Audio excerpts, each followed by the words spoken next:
No flora, no life. During the evolution of humankind, we had used various tools and resources to our own advantage, one of which are trees.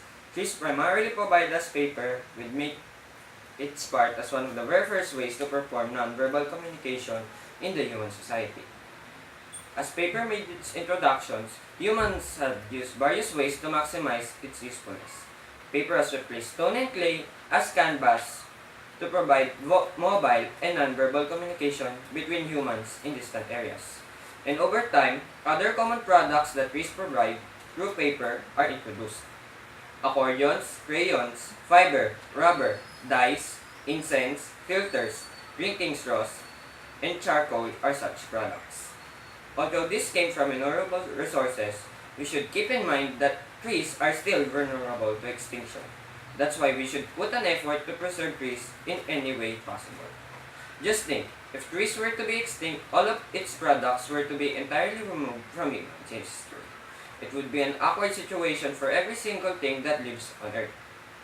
Some of you might propose that we have already reached the digital age. We could easily communicate with the help of technology.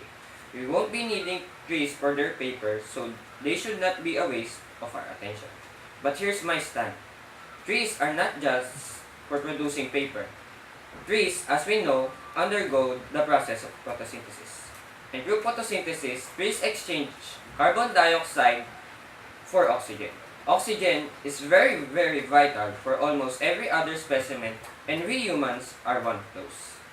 We will surely perish before we could even construct a solution to our problem, as neither fungi, protozoa, arthropods, or mammals could reanimate photosynthesis if trees would instantaneously vanish. One other vital role of trees is that they are always start the food chain, from the simplest to the most complex chains, even as life first started on Earth. Trees rely mainly on the sun for producing food and energy, and trees, in return, would supply every other specimen with energy, as other specimens could not make their own food and requires getting them from other organisms. As of today, trees start and supply the food chain up to the greatest predators, especially humans. According to studies, trees also filter the soil and prevent soil erosion. Who heavily rely on agriculture will be most affected by the loss of trees. Without trees to filter the soil, toxicity would reach devastating levels. Constant erosions would shift the topsoil, which has the nutrients due to the decomposition of organisms, killing further flora and thus further specimen loss. Trees at our generation are now being cut up and processed into different products faster than they could grow. Their products are constantly in demand by the ever-inflating population of humans throughout the world. An estimated 4 billion trees of 2011 are being cut and used by global deforestation. Natural forests have greatly decreased due to the factors that include logging, urban sprawl, acid rain, and the release of invasive species and slash and burn practices of shifting cultivation.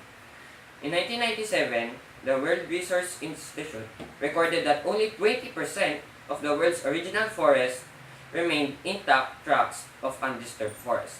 Companies have stated that if they were to care about this forest, the economy will surely fall. But what if trees would vanish? Wouldn't every human and other organism suffer starvation? Trees have undeniably aided humankind with all its fruitful blessings. We had advanced, survived, dominated this world with the resources provided by trees.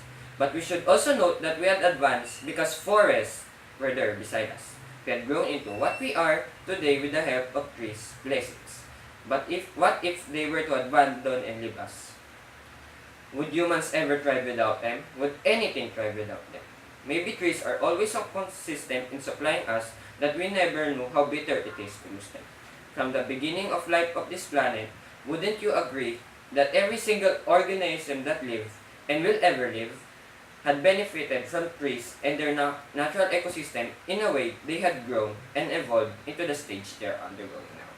Surely you would agree that trees have supported Earth life and their loss is the life of the planet.